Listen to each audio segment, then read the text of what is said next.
The eviction notice felt like a slap. It wasn't the sterile legal language or the threat of displacement that stung the most. It was the way Marcus Thorne delivered it. He didn't use a courier or the mail.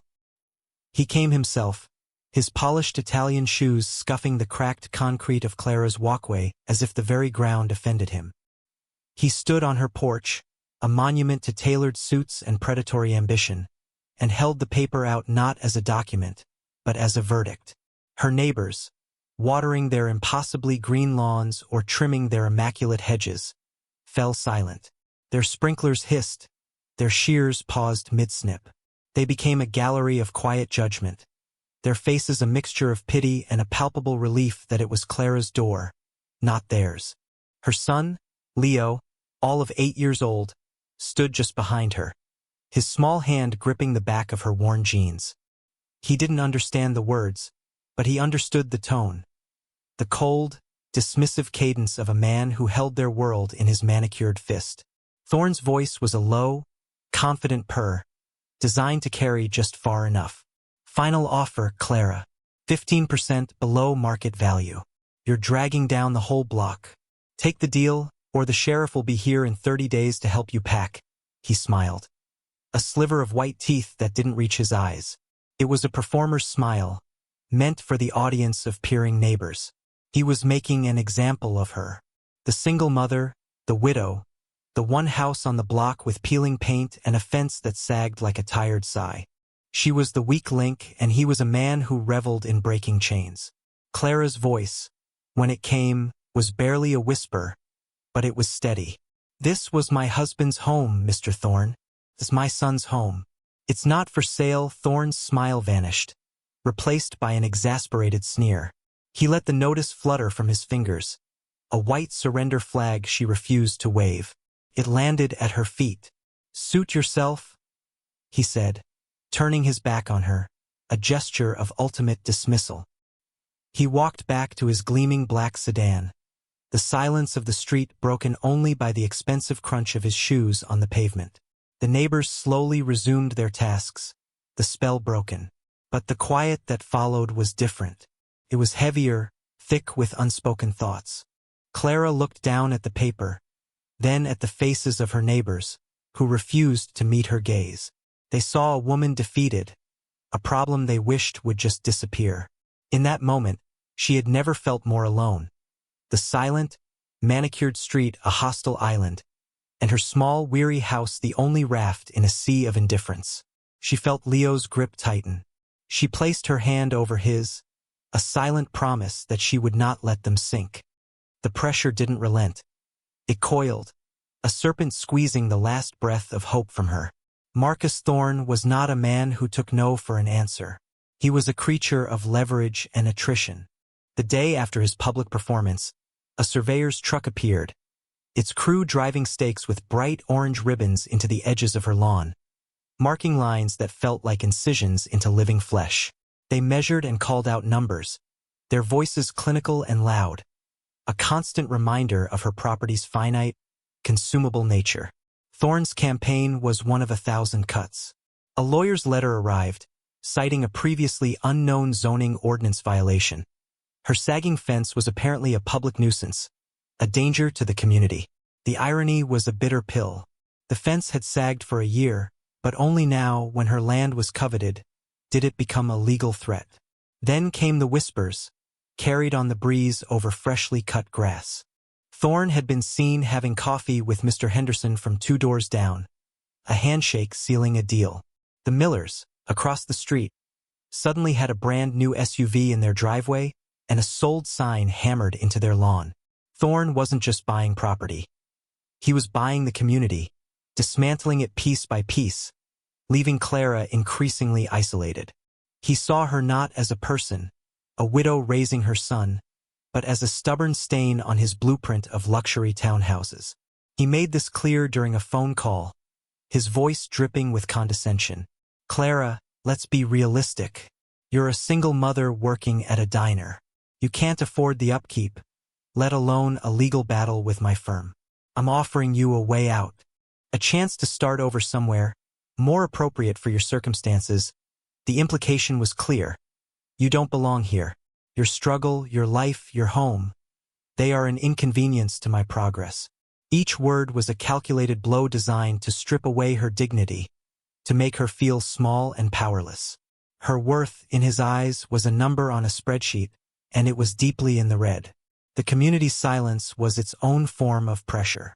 No one offered a word of support. They averted their eyes when she checked her mail. They hurried their children inside when Leo tried to play in the yard. Their fear of Thorn was greater than their sense of neighborliness. They had their own mortgages, their own families to protect. Getting involved was a risk they were unwilling to take. So Clara was left to fight alone. The legal notices piling up, the surveyor's stakes a constant, mocking presence. The world Thorn was building had no room for a woman like her, and he was making sure she understood that her very existence was an act of defiance he intended to crush. Clara's quiet strength wasn't forged in defiance of men like Thorn, but in the memory of a man like David. Her husband had been a staff sergeant, a man who saw the world in clear lines of right and wrong, of duty and honor. He wasn't a man of grand speeches, but of small, consistent actions. He was the one who taught Leo how to shake hands properly, looking the other person in the eye. He was the one who would stop to help a stranded motorist on the highway, even if it made them late. Character, Clara, he used to say, his hands stained with engine grease or garden soil, is what you do when you think no one is watching. That phrase had become her mantra, a guiding principle in a world that seemed to reward the loud and the ruthless. After his final tour, they had poured everything they had into this small house. It was more than wood and nails. It was their anchor, the place where the chaos of military life was supposed to give way to the quiet rhythm of family.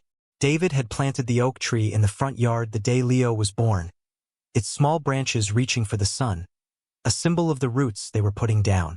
After the flag was folded and handed to her, the house became a sanctuary of his memory. His worn boots were still by the back door. His favorite coffee mug, chipped at the rim, sat on the counter. These weren't just objects. They were relics of a life built on integrity, a life she was determined to honor. She worked double shifts at the Greasy Spoon Diner, the scent of coffee and bacon clinging to her clothes long after she clocked out. The tips were meager, the work exhausting, but it was honest. It was enough to keep the lights on and food on the table. In the evenings, she would sit with Leo at the kitchen table, helping him with his homework. She saw David's resolve in her son's brow when he struggled with a math problem, his frustration giving way to a small, proud smile when he finally solved it. She taught him what David would have taught him. That kindness wasn't weakness, that dignity was something no one could take from you unless you gave it away. One evening, Leo came home from school with a scraped knee and tears in his eyes. A bigger kid had pushed him down and taken his lunch money. Clara held him close, her heart aching. Her first instinct was rage, a desire to storm the school and demand justice. But she thought of David.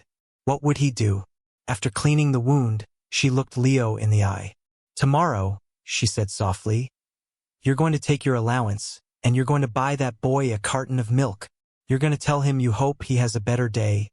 Leo was confused. "But he was mean to me." "I know," Clara said, smoothing his hair. "And that's why you have to be kind. Mean people are usually just scared or hungry.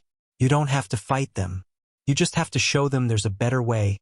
It was a lesson that cost Leo his week's allowance, but it was a lesson in the quiet, resilient strength his father had embodied. It was this same strength that Clara drew upon now. Thorn could threaten and belittle. The neighbors could hide, but they couldn't touch the core of who she was, a fortress built on the foundations of love and honor that David had left behind. The pressure mounted, a physical weight that settled in Clara's chest. Thorn's campaign escalated from legal intimidation to petty warfare. One morning, she awoke to find the words "Get out" spray painted in stark, angry red across her sagging fence. The letters dripped like open wounds. It was a violation, a defilement of the one place she felt safe. Her hands shook as she stared at it, a wave of nausea rising in her throat. Leo saw it from his bedroom window, his small face pale. "Mommy, why did someone do that?" he asked, his voice trembling. She had no answer that would make sense to an 8-year-old. How could she explain calculated cruelty and greed? Instead of an answer, she gave him an action. She grabbed a bucket, soap, and a stiff bristled brush, and together, under the rising sun, they began to scrub. Her knuckles were raw by the time the paint was mostly gone, leaving only a faint, angry stain, a ghost of the hatred directed at them. As she worked, she could feel the eyes of her neighbors. Curtains twitched. A door opened a crack, then quickly shut. Mrs. Gable from next door, a woman who had once brought over a casserole when David died, now just stared from her kitchen window, her hands twisting a dish towel. No one came out. No one offered a word of comfort, a bucket of clean water, or a hand to help scrub. Their silence was a verdict. She was on her own. The isolation was the worst part. It was a cold, creeping fog that seeped through the cracks in her resolve. A few days later, a small rock, carefully aimed, shattered a pane of glass in her back door. It happened at night. The sound was like a gunshot in the quiet house. She and Leo huddled together in the hallway, hearts pounding, until the sun came up. She taped a piece of cardboard over the hole, another patch on their crumbling fortress. She felt herself starting to fray. Doubt, a venomous whisper, began to poison her thoughts. Maybe Thorne was right. Maybe she was just being stubborn. What was she even fighting for? A house with peeling paint, a broken window, and a stained fence on a street where she was a pariah? The thought of giving in, of taking Thorne's insulting offer and just disappearing, became a seductive lure. Promised an end to the fear, the isolation, the constant, grinding pressure. She looked at the eviction notice on her counter, its 30-day deadline now only 2 weeks away. For the first time, she felt the fight draining out of her, replaced by a profound, bone-deep weariness. She was so tired of being strong. It was on one of those bleak, weary mornings that she found herself at the Greasy Spoon Diner, not for her shift, but as a customer. She had a pounding headache, the kind born from stress and sleepless nights. She had exactly $4.63 in her purse. Enough for a cup of coffee and maybe, if she nursed it long enough, a moment of peace before heading to the library to research tenant rights, a battle she felt she was already losing. The diner was mostly empty, smelling of old coffee and fried onions. She slid into a cracked vinyl booth and ordered a black coffee. As she waited, an old man shuffled in. He was a mountain of a man, stooped by age or hardship, with a long gray beard that was more tangle than trim. He wore a leather vest so worn it looked like a second skin, adorned with patches that were faded and frayed. He moved slowly, deliberately, as if every step was a negotiation with pain. He sat at the counter and ordered a coffee and a plate of scrambled eggs. When the bill came, he pulled out a small, worn leather pouch. He emptied its contents onto the counter. A few dimes, a nickel, and a collection of lint. He was short. The young cashier, a teenager with a bored expression, sighed loudly. "It's $3.50, Pops. You don't have it, you don't get it." The old man's shoulders slumped. His face, a roadmap of hard miles and harder years, flushed a deep, embarrassed red. He didn't argue. He just slowly, painfully, began to push the coins back into his pouch. The other patrons, a couple in the corner booth and a trucker reading a paper, pointedly ignored the small, humiliating drama. But Clara watched, and in that moment, she didn't see a stranger. She saw a man facing a small public dismissal, a denial of his worth over a few dollars. She saw a reflection of her own struggle, of being deemed insignificant. Before she could talk herself out of it, she was on her feet. She walked to the counter, her own $4 clutched in her hand. "I'll get it," she said, her voice quiet but clear. She put the money on the counter. "And his eggs, too," the cashier shrugged, took the money and rang it up. The old man turned on his stool, his eyes, a surprisingly sharp and intelligent blue, locking onto hers. They were filled with a weary pride, and for a second, she thought he would refuse. "You don't have to do that, miss," he rumbled, his voice like gravel rolling downhill. "Everyone has to eat," Clara replied simply, offering a small, tired smile. She had just spent her last dollar on a stranger. The coffee she desperately needed was no longer an option. There was no logical reason for what she had done. It was an impulse born of empathy, a small act of defiance against a world that seemed determined to crush the dignity of the overlooked. The old man just nodded slowly, a flicker of something unreadable in his gaze. "Thank you," he said. The words were simple, but they carried an immense weight. Clara just nodded back, turned, and walked out of the diner, her own hunger and exhaustion forgotten, replaced by the strange, hollowed-out peace of having done the right thing, even when no one was watching. The next morning, the air on Clara's street felt different. The usual quiet was there, but it was charged with a new tension. The incident with the spray paint had shaken the neighborhood, not into action, but into a state of uneasy introspection. When Clara emerged from her house to take Leo to the school bus, she held her head a little higher. The act of kindness in the diner, as small and costly as it was, had rekindled a flicker of her own spirit. She had chosen compassion over despair, and that choice had given her a sliver of strength she didn't know she still possessed. Mrs. Gable was in her garden, pretending to inspect her prize-winning roses. As Clara walked past, the older woman looked up, and for the first time in weeks, she didn't look away. She offered a small, hesitant nod. It wasn't forgiveness, and it wasn't an offer of help, but it was a crack in the wall of silence. A bit of the shame she had been feeling for her own inaction was leaking through. Down the street, Mr. Henderson, the first to sell to Thorne, was washing his new car. He saw Clara and quickly turned his attention to a smudge on the fender, but his movements were stiff, unnatural. The easy confidence he'd had since his sale was gone, replaced by a furtive guilt. The whispers began to change. Before, they had been about Clara's stubbornness, her foolish pride. Now, a new narrative was taking shape, murmured over fences and during hushed phone calls. "Did you see her out there, scrubbing that fence all by herself? Thorne is a bully. What he's doing is wrong. That boy of hers. He doesn't deserve this." The community's fear of Thorne hadn't vanished, but it was now competing with a growing sense of collective shame. They had watched a woman be systematically tormented, her property vandalized, her peace destroyed, and they had done nothing. They had prioritized their own comfort and security, and the sight of Clara enduring it all with a quiet, unbreakable dignity was becoming a mirror in which they did not like their own reflections. They didn't know about the diner, about the $4 she had given away when she had nothing. But they saw the aftermath. They saw a woman who refused to be broken, who met cruelty not with rage, but with a resilience that was beginning to look a lot like courage. They were starting to rethink their assumptions. Clara wasn't a problem to be removed. She was a neighbor being wronged.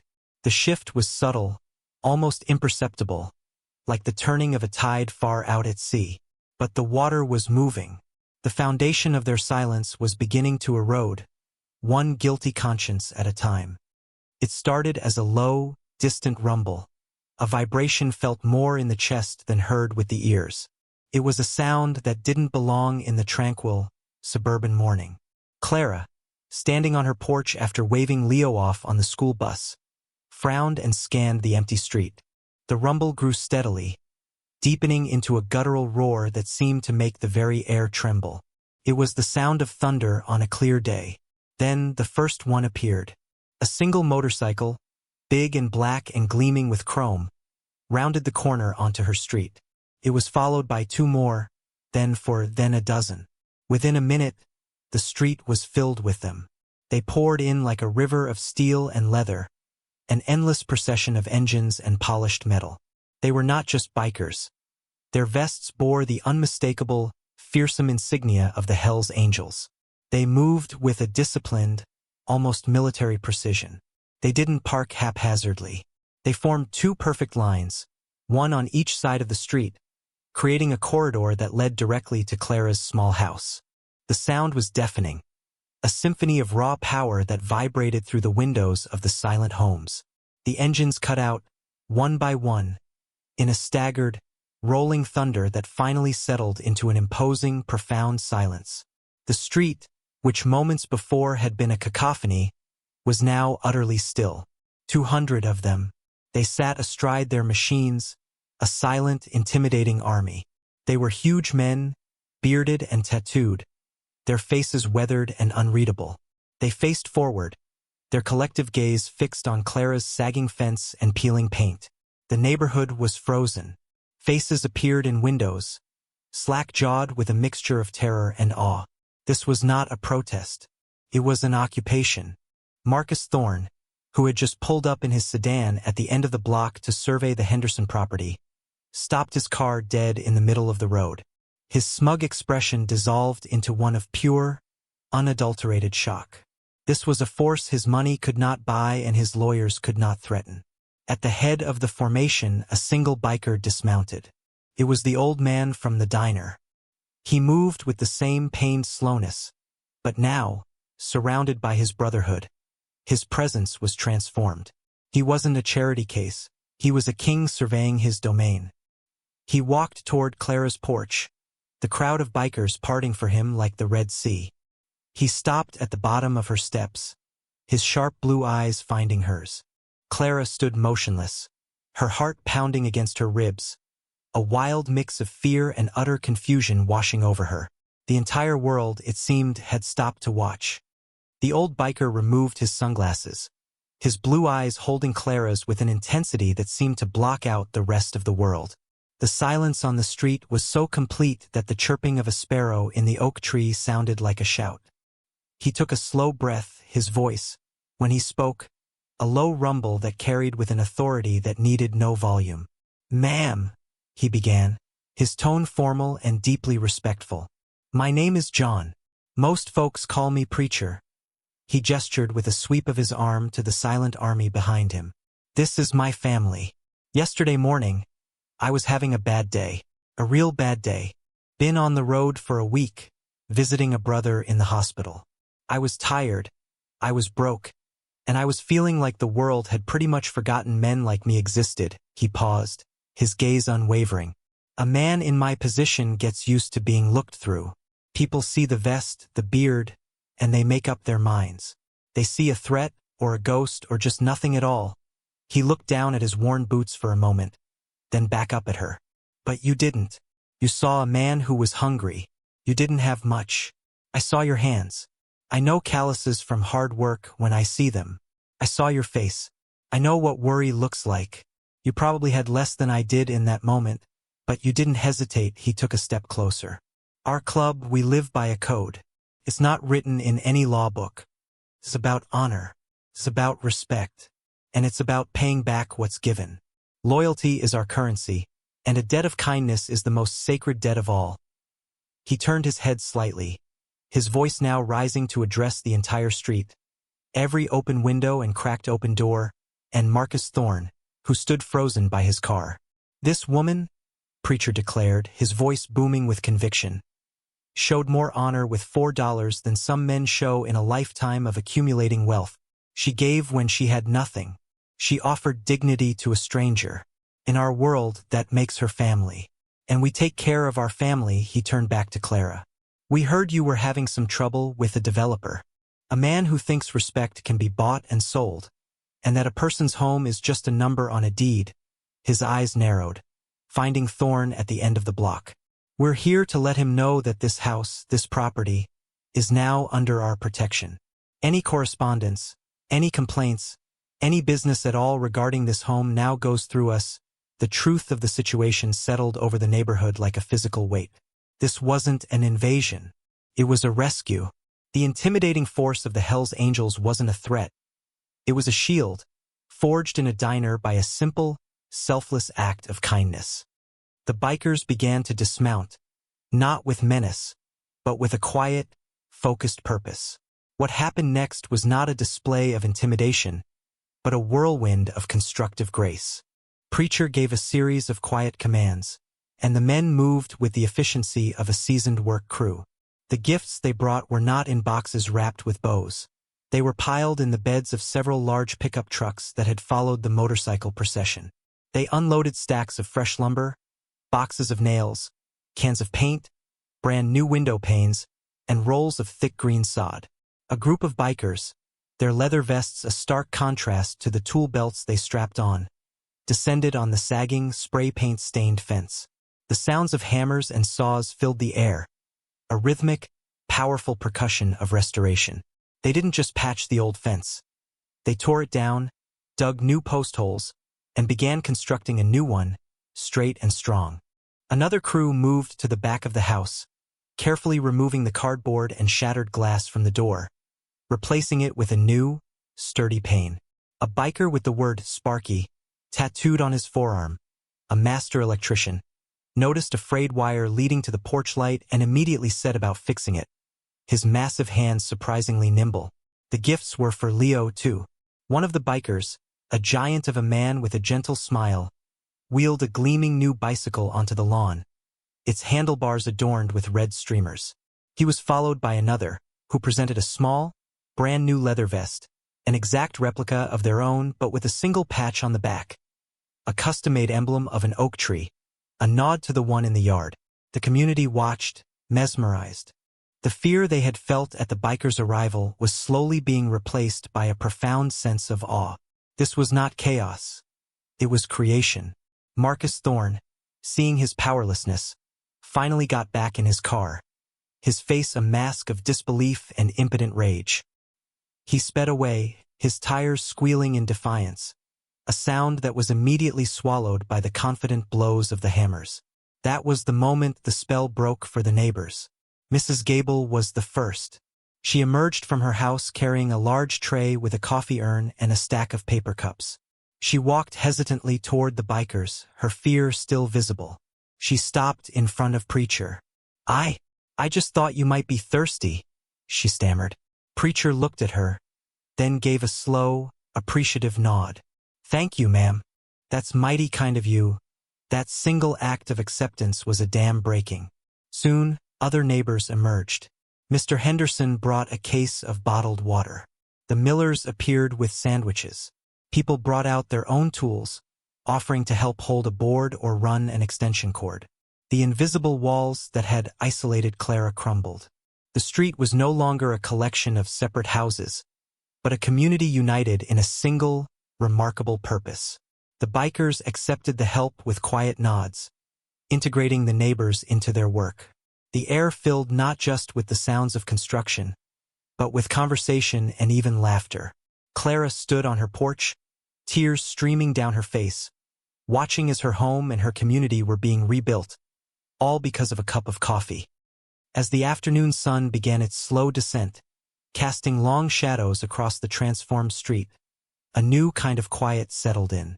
It was not the tense, fearful silence of the morning, but a peaceful hum of shared accomplishment. The new fence stood tall and proud, its fresh pine scent perfuming the air. The porch light glowed warmly, its wiring secure. The lawn, patched with fresh sod, looked healthier, more vibrant. The house itself seemed to stand straighter, as if it had drawn strength from the army of guardians who had adopted it. The work was done. The bikers cleaned up every last scrap of wood and debris, leaving the property immaculate. They gathered their tools, their movements unhurried and deliberate. They didn't leave immediately. They lingered, sharing the last of the sandwiches with the neighbors, their motorcycles standing as silent sentinels. Leo, wearing his new vest over his t-shirt, rode his new bike in triumphant circles on the sidewalk, his laughter echoing in the evening air. For the first time in months, it was the carefree, joyous sound of a child who felt completely safe. Marcus Thorne was gone. His threat had not been met with lawyers or counter-threats, but with something far more powerful. A community's heart, awakened by an unbreakable code of honor. His power, built on fear and division, had evaporated in the face of unity and earned respect. Clara walked down her porch steps and approached Preacher, who was leaning against her new fence, sipping a cup of coffee from Mrs. Gable's urn. She stood before him, unable to find the words to express the gratitude that filled her heart to bursting. "I don't know how to thank you," she finally managed, her voice thick with emotion. Preacher looked at her, a gentle smile crinkling the corners of his eyes. "You already did, ma'am," he said, his voice a low, soft rumble. "Yesterday morning, you reminded me that there's still good in this world. That's a debt that's hard to repay." He reached inside his vest and pulled out a small, neatly folded piece of paper. It was a business card. "This is the number for our chapter's lawyer. He's the best there is. He'll handle any more paperwork Mr. Thorne decides to send your way. Free of charge." He then gestured to the street. "And these men, we have brothers passing through this area all the time. I expect your street is going to be a regular part of their route from now on. Just to make sure things stay quiet." It was a promise. A shield of leather and chrome that would now perpetually guard her peace. One by one, the bikers mounted their machines. The process was the reverse of their arrival. A staggered, rolling thunder as the powerful engines roared back to life. But the sound was different now. It was no longer intimidating. It was reassuring. It was the sound of protection, a lullaby of loyalty. Preacher gave Clara a final, respectful nod, put on his sunglasses, and swung his leg over his bike. As the sun dipped below the horizon, painting the sky in shades of orange and purple, the Hells Angels rode away, their taillights a string of red jewels disappearing into the dusk. Clara stood on her lawn, her son by her side, her neighbors gathered in their own yards, all of them watching the procession leave. She was no longer the isolated widow, the weak link. She was a woman of quiet strength, a beloved member of a community she never knew she had, protected by a brotherhood she had earned with a single, humble act of grace. The only sound left was the gentle evening breeze rustling the leaves of the oak tree David had planted, its branches reaching ever higher, strong and unshakable.